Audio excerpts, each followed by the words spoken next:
Isang pinagpalang gabi po sa ating lahat. Happy New Year! At sa mga kasama po natin sa ating live streaming sa iba't ibang social media platforms ng Quiapo Church, ang pagpapala ng ating Pong Jesus Nazareno ay sumainyo ngayong bagong taon, saan mang dako kayo ng Pilipinas o saan dako man kayo ng mundo. Para sa mga pagbabago na nais natin ngayong bagong taon, sisimula na naman tayo ng mga resolutions ng mga pagbabago. Simple lang naman ang habilin. No pain, no gain. No guts, no glory. Di ba?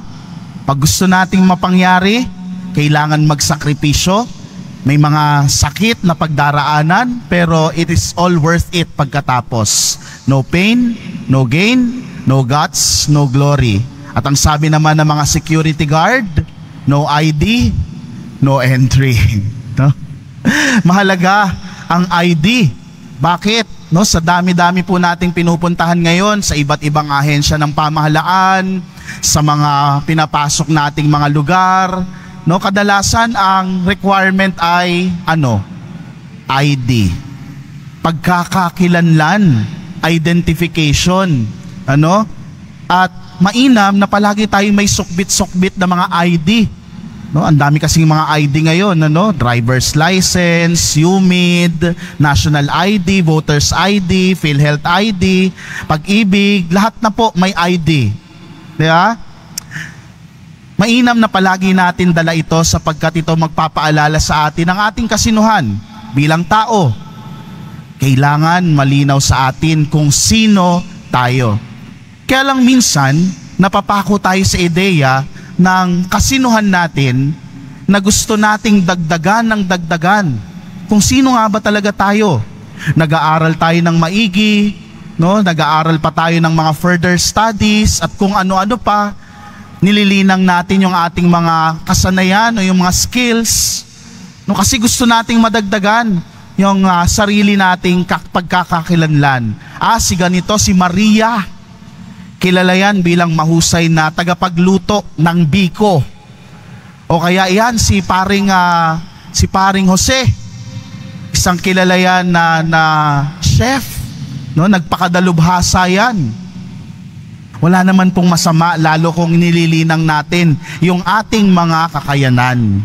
Kaya lang minsan nakakalungkot, nakapako doon sa mga idinadagdag natin sa ating mga pagkakakilanlan o yung ating kasinuhan na nagkakaroon tayo ng yabang. Ay, ako ang pinakamahusay na doktor dito sa aming lugar. Kaya kapag hindi ka nailuklok o naipaupo sa mga magagandang upuan, sumasama ang loob mo. Bakit siya yung nandun sa harap? Hindi ba ako ang mayor dito? Hindi ba ako ang congressman dito? Diyan ako dapat sa harap. Pinagmumulan ng ating kayabangan, ng ating pagmamaliit sa ating kapwa, yung ating identity o kung sino man tayo. Bakit natin pinag-uusapan ito? Sapagkat ngayong araw na ito, sa pagdiriwang natin ng banal na misa at sa mga araw ng paghahanda natin para sa kapistahan ng ating Pong Jesus Nazareno, maririnig natin si San Juan. Tinanong siya ng mga sugo ng mga Pariseo at mga Levita. Anong tanong sa kanya? Sino ka? Parang para sa atin ngayon, ang tanong? Who you? Yeah? Sino ka? Ikaw ba yung hinihintay namin na tagapagligtas? Ikaw ba yung propeta? Ikaw ba si Elias? Anong sagot ni Juan Bautista? Hindi po. Malinaw kay Juan Bautista ang kanyang ID, ang kanyang identification kung sino siya.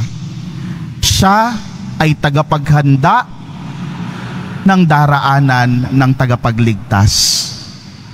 Napakalaking kababaang loob para kay Juan Bautista. Bakit? Sino ba si Juan Bautista? Si Juan Bautista lang naman ang pinsan ni Jesus na pwedeng-pwede niyang gamitin at sabihin, pinsan ko yan. Malakas ang kapit ko dyan. Pero hindi. Buong kababaang loob na tinanggap ni Juan Bautista ang kanyang gampanin para ipakilala ipakita si Jesus sa mga tao. Kagaya po ng sinabi ko, ilang araw na lang magdiriwang na po tayo ng kapistahan ng ating Poong Jesus Nazareno. Tatawagin na naman tayong lahat bilang mga deboto. Sino ka? Deboto ako ng Poong Jesus Nazareno. Linggo-linggo akong nagsisimba sa Quiapo. Linggo-linggo akong umaakyat para sa pahalik, humahawak sa paanan ng Poong Jesus Nazareno. O ano naman, di ba? Dapat mo bang ipagyabang yan?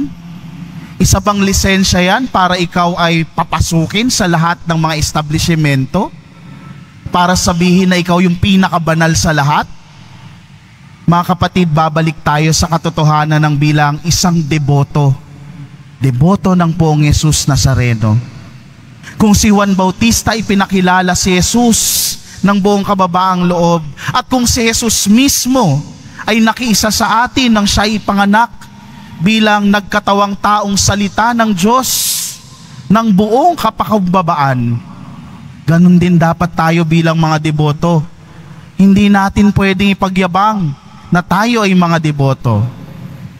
Lalong-lalo pa tayo nitong tinatawag sa kababaang loob na sabihin, bilang isang deboto, nais kong ipakilala si Jesus sa ibang tao. Lahat tayo nagsasabi kagaya ng mga nauna sa Biblia na nagsabing, ibig po naming makita si Jesus.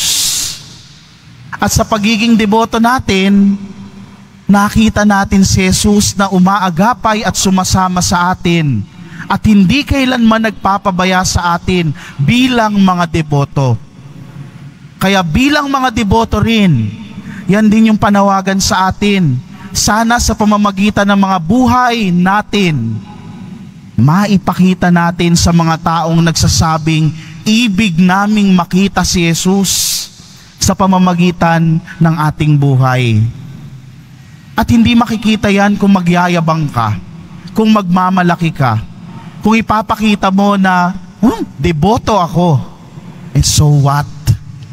Ipakita natin ito sa pang-araw-araw nating buhay, sa pagmamalasakit natin sa ating kapwa, lalong-lalo na sa ating mga mahal sa buhay, sa pagpapakita ng hustisya, sa pagpapakita ng pag-ibig, lalo na sa mga nangangailangan.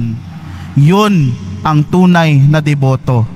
Ipinapakita si Jesus sa ibang tao sa pamamagitan ng payak, simple at mapagmahal na buhay. Kaya mga minamahal kong kapatid, sa mga susunod na araw, tatanungin na naman tayo ng mga tao, mga kakilala at kaibigan natin, sino ka ba? Ano ka ba? Hindi natin pwedeng ipagyabang na tayo ay mga deboto. Hindi ito license o hindi ito lisensya. Ngunit ito ay pagpapaalala na sa bawat isa sa atin, meron tayong gampanin para ipakita si Jesus at ipaalala sa ating kapwa na hindi nagpapabaya ang ating Poong Jesus Nazareno.